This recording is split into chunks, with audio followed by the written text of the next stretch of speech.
আমরা ইতিমধ্যে জেনেছি 1913 সালে বিজ্ঞানী নিলস বোর তার বিখ্যাত পরমাণু মডেলটি প্রকাশ করেছিলেন। পরমাণু সম্পর্কে বিভিন্ন সময়ে বিভিন্ন বিজ্ঞানীগণ বিভিন্ন রকমের মতামত দিয়েছেন। তার মধ্যে বেশ কয়েকটি মতামত নিলস বোর কর্তৃক প্রদত্ত পরমাণু মডেলের সাথে অমিল দেখায়। যেমন একটা উদাহরণ যদি তোমাদেরকে বলি তাহলে বিষয়টা বুঝতে আর একটু সহজ হবে।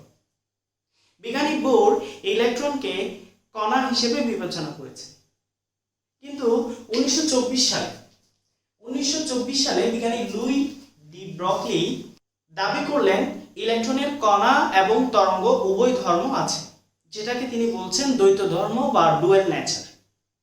পরবর্তীতে 1926 সালে আরেকজন বিজ্ঞানী শ্রোডিঞ্জার লুই ডি ব্রগলির এই মতামতকে আরেকটু বিস্তৃত করেন এবং বিস্তৃত করে তিনি মতামতগুলোকে একটি সমীকরণ আকারে প্রকাশ করেন, যেই সমীকরণটিকে আমরা বলি শ্রোডিঞ্জারের তরঙ্গ বলবিদ্যার সমীকরণ।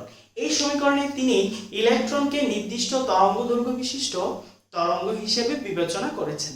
মূলত এই সমীকরণের মাধ্যমে কোয়ান্টাম বলবিদ্যা পরমাণু মডেলটি পরিপূর্ণতা লাভ করে। সবাইকে আরো একবার স্বাগতম জানাচ্ছি গুণগত রসায়ন এপিসোড 4। আজকে আমরা কথা বলবো পরমাণুর গঠন সম্পর্কে, তরঙ্গ বলবিদ্যা এবং শ্রোডিঞ্জারের তরঙ্গ সমীকরণ আমাদেরকে কি বলছে। শুরুতে আমরা জানবো ডি ব্রগলি সমীকরণ সম্পর্কে। 1913 সালে নিলস বোর যে পরমাণু মডেলটি প্রকাশ করেছিলেন সেখানে তিনি ইলেকট্রনকে কণা হিসেবে গণ্য করেছেন। পরবর্তীতে 1924 সালে বিজ্ঞানী লুই ডি ব্রগলি মত প্রকাশ করলেন যে ইলেকট্রনের কণা এবং তরঙ্গ উভয় ধর্ম আছে। তিনি এই কথাটিকে প্রতিষ্ঠা করার জন্য একটি সমীকরণ দিয়েছেন, যেই সমীকরণকে আমরা বলি ডি ব্রগলি সমীকরণ। সমীকরণটা আমরা প্রথমে প্রতিপাদন করে দেখি কিভাবে আসে।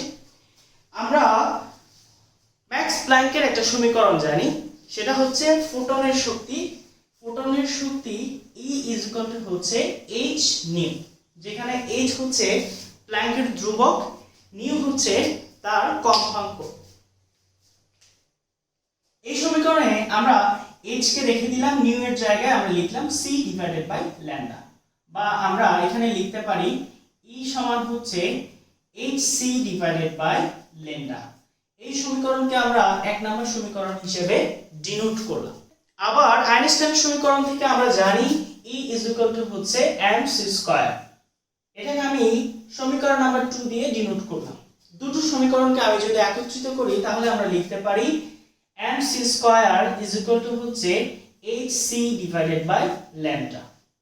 উভয় পাশ থেকে যদি আমি c কেটে দিই তাহলে আমরা পাই mc হচ্ছে h ডিভাইডেড বাই ল্যামডা। এটাই হচ্ছে মূলত ডি ব্রগলি সমীকরণ। এই সমীকরণটাকে আমরা কোন একটা গতিশীল কণার জন্য কিভাবে লিখতে পারি। আমরা জানি কোন একটি গতিশীল কণার একটা ভর থাকে এবং তার একটা ব্যাগ থাকে। ইলেকট্রনকে যদি কণা হিসেবে গণ্য করা হয় তখন ইলেকট্রনেরও একটা ভর থাকে এবং ইলেকট্রনেরও একটা ব্যাগ থাকে। এই ভর এবং ব্যাগের লব্ধিকে আমরা বলতে পারি P mv। এই mv যদি আমি এখানে বসাই তাহলে আমরা লিখতে পারি mv হচ্ছে h ডিভাইডেড বাই ল্যামডা। এটাই হচ্ছে মূলত ডি ব্রগলি সমীকরণ। ডি ব্রগলি সমীকরণে আমরা এখন স্পষ্ট দেখতে পাচ্ছি m ইলেকট্রনের ভর, ল্যামডা হচ্ছে ইলেকট্রনের তরঙ্গ দৈর্ঘ্য। এই পর্যায়ে আমরা ইলেকট্রনের তরঙ্গ ধর্ম এবং কৌণিক ভরবেগকে আরেকটু এক্সপ্লোর করার চেষ্টা করব। আমরা বোর পরমাণু মডেলে পড়েছিলাম কোন একটি ইলেকট্রনের কৌণিক ভরবেগ mvr হচ্ছে h ডিভাইডেড বাই 2 পাই এর পূর্ণ সংখ্যার গুণিতক।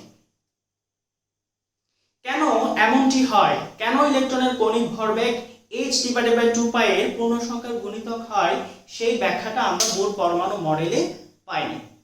ডি ব্রগলি সমীকরণকে ব্যবহার করে সেটা আমরা খুঁজে বের করার চেষ্টা করব। ইলেকট্রন যদি বৃত্তাকার কক্ষপথে আবর্তন করতে থাকে তরঙ্গের মতো করে, তাহলে আমরা বলতে পারি বৃত্তের পরিধি 2 পাই r হবে ল্যামডা এর পূর্ণ সংখ্যার গুণিতক। অর্থাৎ একটা পরিধির মধ্যে n সংখ্যক ল্যামডা থাকবে।